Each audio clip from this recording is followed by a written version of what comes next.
Bonjour, c'est Sylvain Fillos pour la chaîne Photo etc. Et cette fois-ci, je reviens avec un nouvel épisode qui concerne le choix des objectifs de paysage.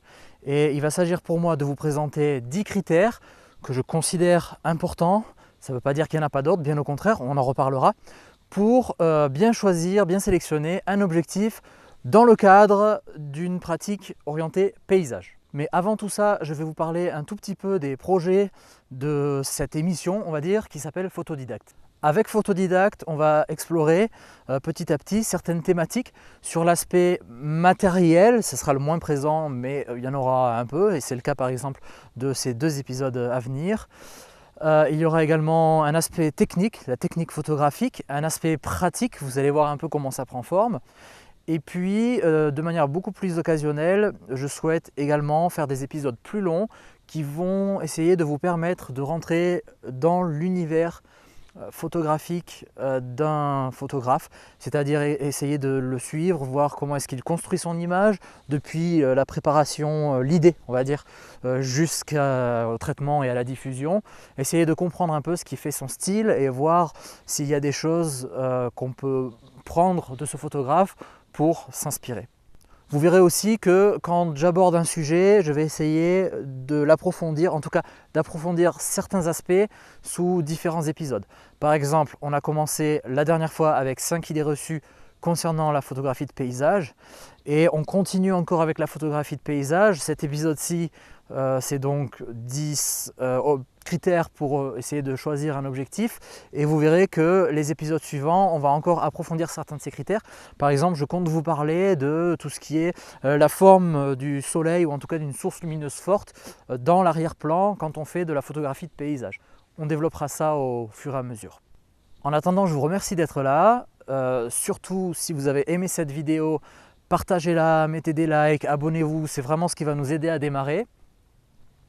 Si vous avez des commentaires à faire, des critiques ou des débats à lancer, n'hésitez pas à le faire ou dans les commentaires sous YouTube ou bien sur le groupe Photomatos ou éventuellement un des autres groupes de photos, etc. Et pour revenir sur cet épisode-ci, c'est un épisode qui sera fait en 2 parties puisque je souhaite essayer de garder des formats relativement courts qui ne dépassent pas 10 minutes dans la mesure du possible, sauf pour quelques épisodes un peu spéciaux qui seront plus longs, mais ça, vous le verrez, c'est une surprise. Alors bon visionnage et profitez bien.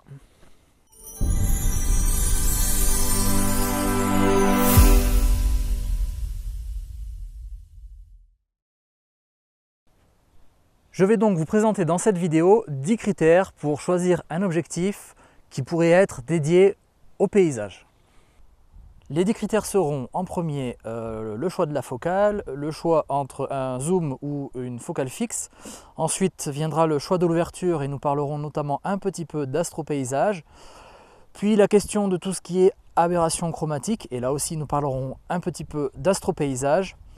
Le traitement des lentilles, le diaphragme et notamment le nombre et la forme des lamelles, la stabilisation, la qualité optique et on rentrera un petit peu dans les détails de ce qu'est la qualité optique, le pare-soleil et enfin tout ce qui est aspect construction de l'objectif.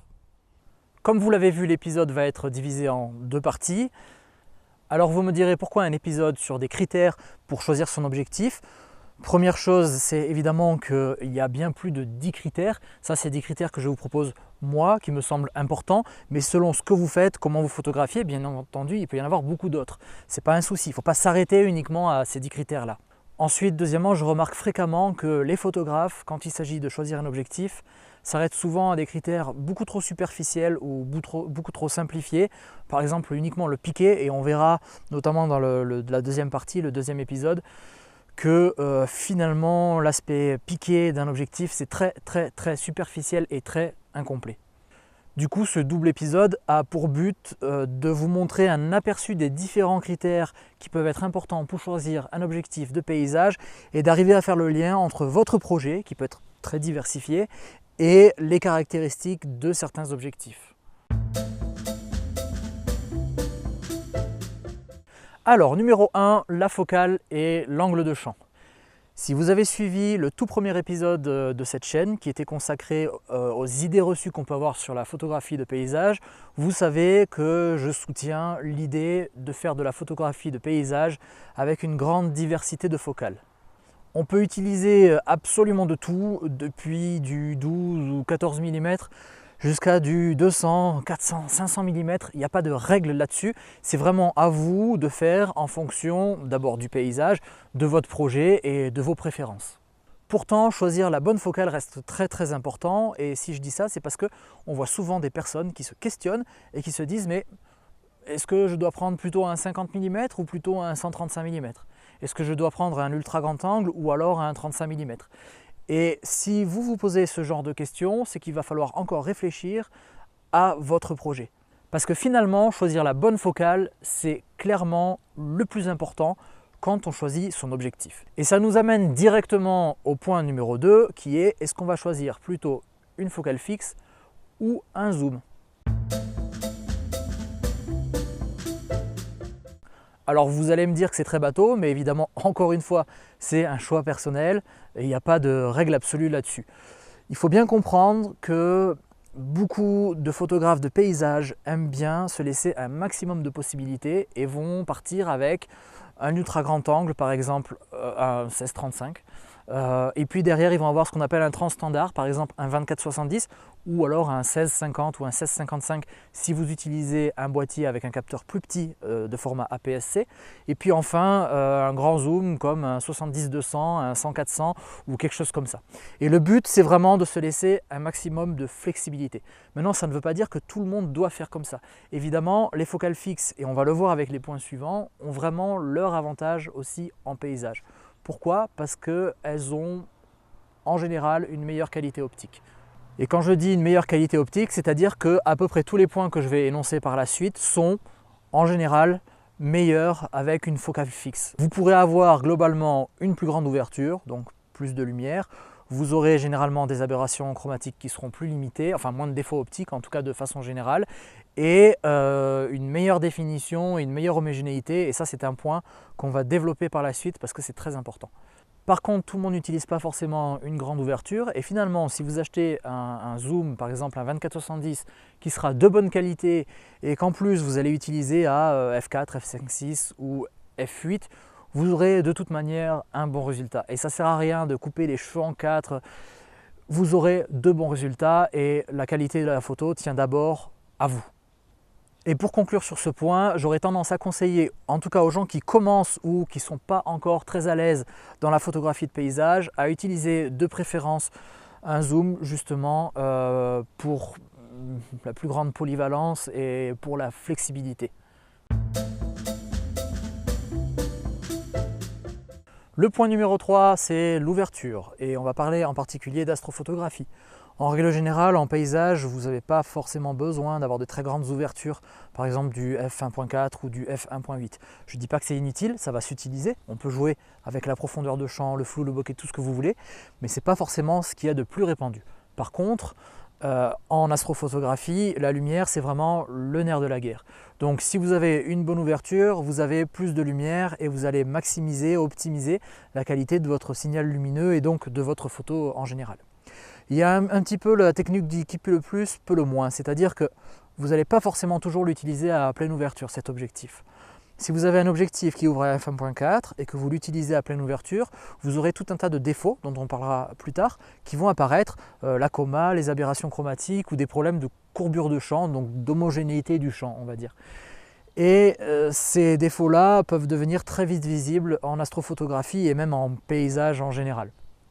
Par contre, ces objectifs-là, en général, deviennent très bons en fermant un petit peu. C'est-à-dire qu'un objectif qui ouvre à 1.4, s'il est de bonne qualité, quand vous allez commencer à le fermer à f2 ou f2.8, il va vraiment devenir intéressant. Vous aurez un bon compromis entre la quantité de lumière qui arrive et les défauts optiques visibles.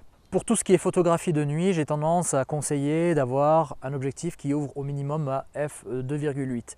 Si je dis f2.8, c'est parce qu'en général, c'est un bon compromis et qu'on trouve autant des zooms que des focales fixes qui sont capables d'ouvrir à f2.8. Si je disais prenez quelque chose qui ouvre à f1.4, c'est bien beau, mais il y a uniquement des focales fixes qui sont capables de ça. Par contre, il est tout à fait possible quand même de faire de l'astrophotographie même avec un objectif qui ne fera pas mieux que f4. Ça ne veut pas dire que ce n'est pas utilisable. Si vous avez un bon capteur, un bon appareil photo qui a une très bonne montée en sensibilité, ça se fait couramment d'utiliser un objectif qui n'ouvre que à f4.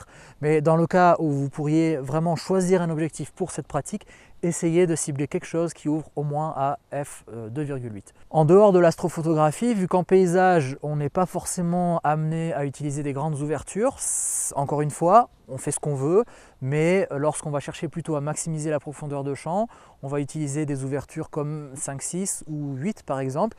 Et dans ce cas-là, c'est très intéressant d'avoir un objectif qui n'ouvre qu'à f4. Je vous donne un exemple, si vous achetez un 24-70 f4, les avantages qu'il aura, c'est que d'une part, il va être plus petit, plus léger et moins cher que les objectifs qui vont avoir une plus grande ouverture. Et ça, c'est vraiment un point qu'il faut garder à l'esprit parce que c'est bien beau de vouloir le meilleur objectif, mais il faut pouvoir se le payer et il faut pouvoir se le trimballer partout. Point numéro 4, les aberrations chromatiques. Les aberrations chromatiques, encore une fois en astrophotographie, puisqu'en paysage vous pouvez en avoir, mais bon, c'est pas forcément ce qui se voit le plus. Par contre, en astrophotographie, vous allez les voir direct. Je vous montre quelques exemples. De façon générale, les aberrations chromatiques, en fait, c'est plusieurs types d'aberrations. On ne va pas les détailler, c'est pas forcément intéressant, mais c'est ces genres de liserés ou de franges que vous voyez apparaître. Les aberrations chromatiques interviennent généralement lorsqu'il y a une forte différence de luminosité entre deux points.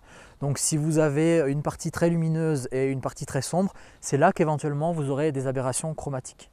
Il faut savoir donc que les objectifs ne sont pas tous égaux face à ce phénomène, c'est plus ou moins bien corrigé selon les modèles ou selon les marques. C'est quelque chose qu'on retrouve assez facilement normalement dans les tests photos. Sachez également que plus vous allez fermer le diaphragme, moins vous allez avoir d'aberrations chromatiques en règle générale. C'est vrai que sur certains objectifs, quand on ferme trop à des valeurs vraiment extrêmes, on a des aberrations chromatiques qui peuvent revenir. Et ça nous amène dans le cadre de l'astrophotographie à une aberration qu'on appelle la coma, qui a cette forme un petit peu particulière, qu'on voit généralement dans les angles et sur les bords de la photo. En tout cas, si vous les avez au milieu de la photo, c'est vraiment qu'il y a un problème. C'est un critère de choix qui est vraiment important en astrophotographie parce que c'est celui qui va le plus dégrader la forme, le rendu de vos étoiles.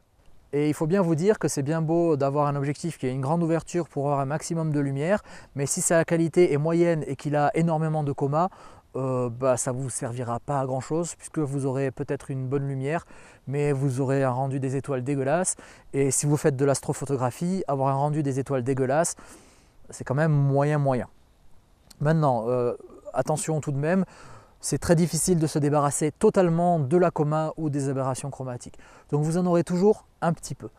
Arrangez-vous pour trouver un objectif qui en est le moins possible, oui. Maintenant, ça ne sert à rien de vous en faire pour tout non plus et de regarder toujours vos photos à la loupe ou en zoom 400% ou 500% sur Lightroom. De la coma, vous en aurez. Et le meilleur moyen de vous en débarrasser, éventuellement, c'est de cropper un petit peu les angles de votre photo. Le cinquième point qui, selon moi, est intéressant à prendre compte pour le choix d'un objectif, c'est le traitement des lentilles. Ce n'est pas forcément quelque chose dont on parle souvent, même si en général les constructeurs mentionnent le type de traitement qu'ils utilisent, alors avec des termes très marketing, parce que c'est impossible de savoir ce qu'il y a réellement derrière ça, et puis évidemment c'est toujours mieux que les anciens ou que la concurrence.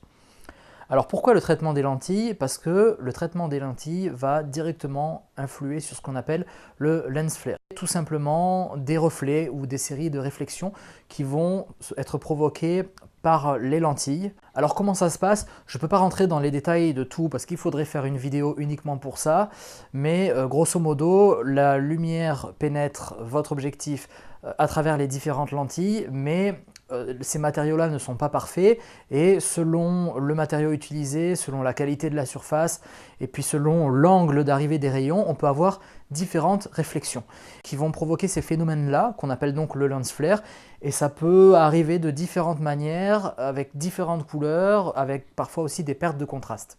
Ce qui va influencer ce lens flare, c'est la façon dont l'objectif est construit. Par exemple, on a l'objectif qui est complètement sombre à l'intérieur, c'est pour éviter les réflexions.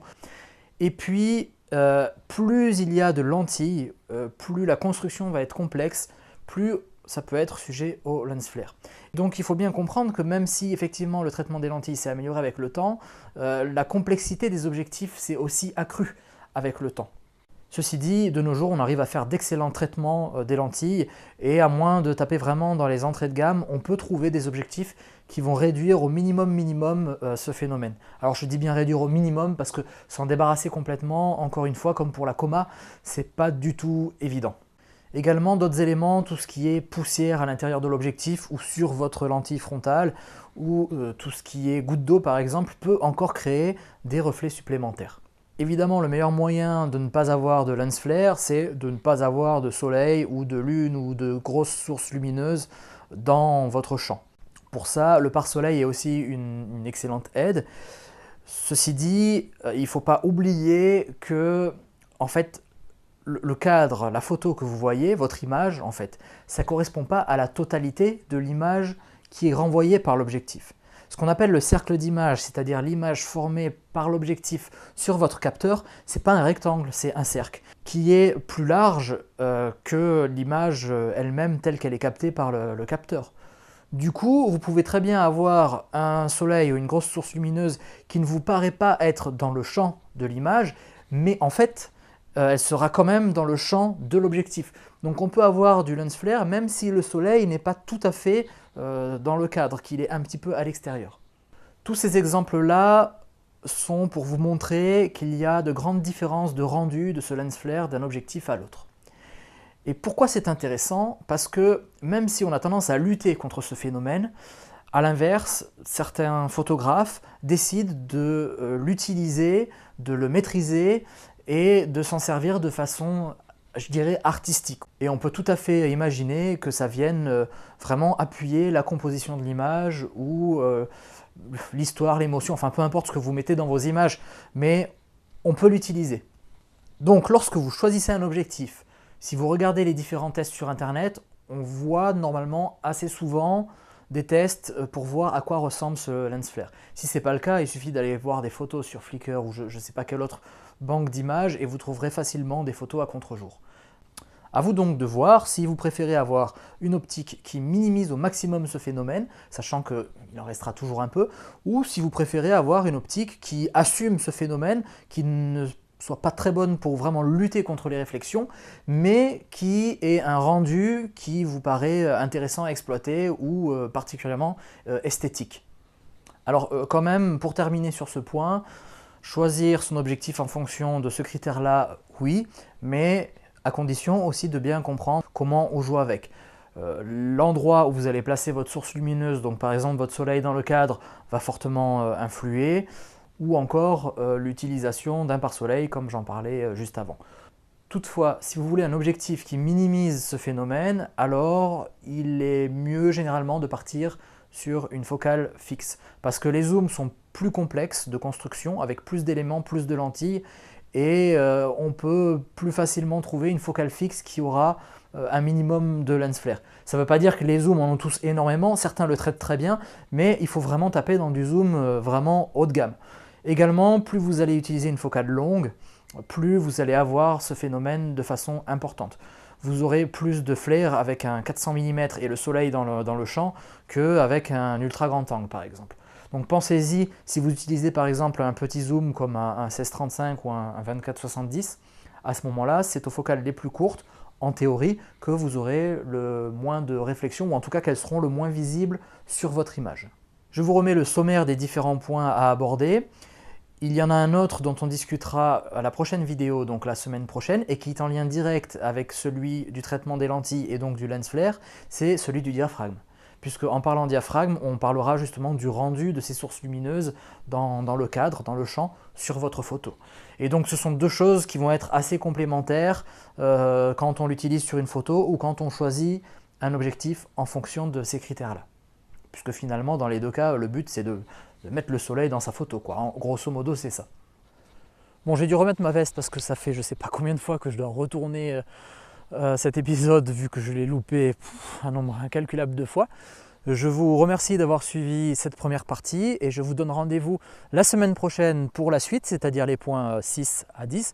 En attendant, si j'ai qu'un conseil à vous donner, c'est de vous entraîner de pratiquer et surtout de vous cultiver et d'aller voir des photos. C'est ce qui vous fera le plus progresser dans votre démarche photographique. À bientôt!